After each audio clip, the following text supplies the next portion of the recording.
Hi Taurus, welcome to Higher Source Tarot for your weekly tarot check. This is for the week of June 21st through June 28th for all Taurus, Sun, Moon, Rising, and Venus. And I thank you so much to all of you who've been watching the channel and liking, commenting, sharing, subscribing. I appreciate that. And if you're new here, I'd love to have you as a subscriber. If you tap the bell, you'll be notified when new videos are posted, but it's generally every week, okay? So, and they're all a little bit different in format. So the monthly and the mid-month tarot readings are in a Celtic cross. The love reading's a different format. And then, of course, this will be day by day. And it's just kind of a fun, light way to do the energy for the week for you, all right? So let's see here. What's the guidance, please? Guidance for Taurus. Guidance for Taurus here. All right, here we go. It feels pretty good. All right, let's see here. We'll go day by day for the weeklies. So we start here with Sunday. It's Father's Day. We've got the 10 of Pentacles. Monday, you have the Emperor. Tuesday, you have the Page of Cups. Wednesday, you have the 5 of Wands here. Thursday, you have the 4 of Wands. Friday, you have the Hermit. Saturday, you've got the 6 of Wands. And then Sunday, you've got the Death card. So, you know, you have here Scorpio, you've got Aries, you've got Virgo, you have quite a bit of fire in this. You've got Aries, Leo, Sagittarius. You know, it feels like there may be a bit of a tension either coming your way or around a relationship. It is a bit of competition. So if it's coming your way, Taurus, it's like people are admiring you, and you might have somebody who's interested in you or that you're beginning to date who doesn't love that, who doesn't make them feel proud. It makes them feel irritated. That's just what I'm getting. So, you know, the 10 of Pentacles here is Sunday, and this is the Wealth card, okay? And what the guidance here, tarot is wonderful because it gives you direction, it gives you guidance, and you have free will. So you can always apply your own will to a situation once you're aware of it and shift the energy. This is wonderful energy though. It, you know, the only thing with this card is that the people represented are not completely aware of all the beauty that surrounds them. So if you're doing something special on Sunday, or maybe you're not, maybe you don't have a good relationship with your father, or you know there's loss there or something, look around you and find things to appreciate. Really let yourself marinate in that. Every single thing around you that's good and beautiful and enjoyable. My dog's making some noises in the background, so if you hear that heavy breathing, it's just a standard poodle. Don't worry. But anyway, you know, make that a priority for yourself, because you'll attract more wealth to you as you do that. And it's also a 10, so it's also the conclusion of a cycle. So if some of you have been feeling kind of bankrupt, either emotionally, spiritually, or certainly financially, you're coming back out of that. You've got good things around you. So it may even be, you know, just that somebody, you know, buys you lunch or coffee, or maybe you're a father and your kids give you a card or some acknowledgement in some way. But it helps you to feel rich regardless of what your circumstances are.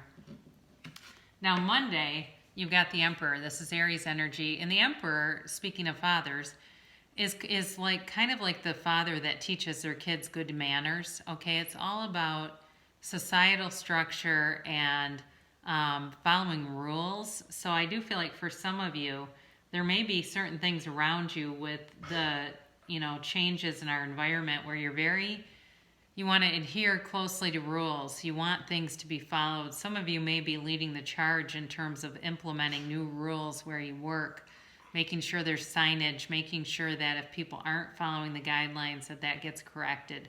So you may have some responsibility on your shoulders in that way, or you may even be, you know, making sure everyone has a mask and hand sanitizer and that kind of thing. And it might even kind of be to the point where people go, my God, okay, already. But either way, you're helping keep our society going in a direction of opening and being open if you do that. So It definitely feels like there's this authoritative energy. Now Tuesday, you've got the Page of Cups. I mean, it almost, my God, this reading for you, the energy's all over the place, isn't it? And that's why sometimes readers like clarifiers, because sometimes the cards aren't always complimentary. But in this case, I can definitely see a pattern and get things about why these things are here. So I don't feel like I need them, but you do have on Tuesday this Page of Cups, and this is a wonderful law of attraction card. So if you've been attracting some things, like I said, where people are kind of laughing and almost mocking you, see people how you want to receive them. And that's what you'll get. That's who will show up. But when we focus on stuff that pisses us off, that's the version of the person who shows up, the one that pisses us off. So we have to be mindful of that. But either way, I do feel like, because this card too can be like childlike in emotions. And so there may be some little bit of hurt pride in there from the Emperor from Monday. So just be aware of this. This can also be about an ex returning with an offer. Not a huge offer, but I do feel like I said, I do feel like somebody's got some attention coming their way. So you've got the Five of Wands on Wednesday, and this is a change card. But it's also a conflict, but it's kind of minor, okay? These are kids pictured in the card, and they're basically like roughhousing with each other with these wands. So it's not a tower kind of a conflict. It's on a lesser degree, and it's kind of like just a hiccup. It's like a little bump in the road. Not a huge deal. It's not a crater pothole that blows out your whole car. It's just kind of like a thing that you have to be aware of and kind of avoid. Now, again, like I said before, it may be something where either you're in a relationship or you're not, but you're getting competitive attention. There's people more than one person that's interested in you and noticing you. And so you have on Thursday here this Four of Wands. Beautiful card. It really is a marriage card. It's a celebration card. It's victory.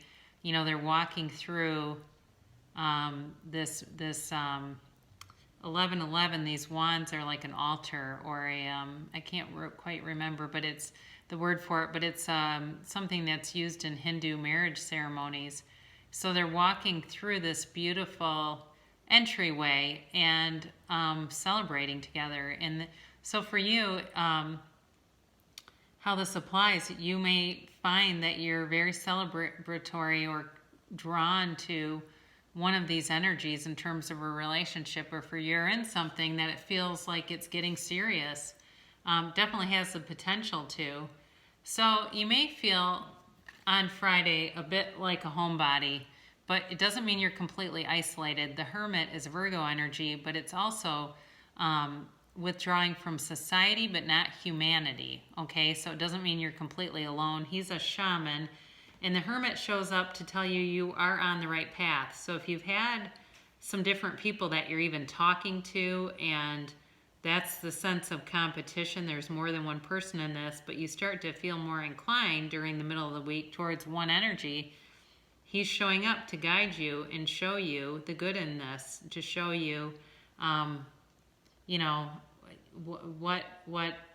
which direction, which path to take. Now, this can also mean, too, that you need some time and space to reflect, to analyze. It can be deeper, like finding yourself, finding your purpose, and know that if you have a life, you do have a purpose. But I don't feel with the cards around it, they're kind of lighthearted. You got like the Page of Cups, and then even though the Five of Wands is conflict, it's light. It just doesn't feel as much of like going within to, go sit in a monastery for a day. It's not quite like that. It really is, though, about getting some clarity, some maturity in a situation. And on Saturday, you come out on top. You've got the Six of Wands here. And, you're getting a lot of attention here. You definitely are. You are, I think, looking good. Some of you may have kind of spruced up your summer wardrobe a bit with money that you've saved in quarantine from not spending a lot of money on things and getting some money back from various cancellations. And you may have been able to go out this week and get your hair done, get your nails done, get feeling right again. And by Saturday, you're feeling good. And it's definitely being noticed.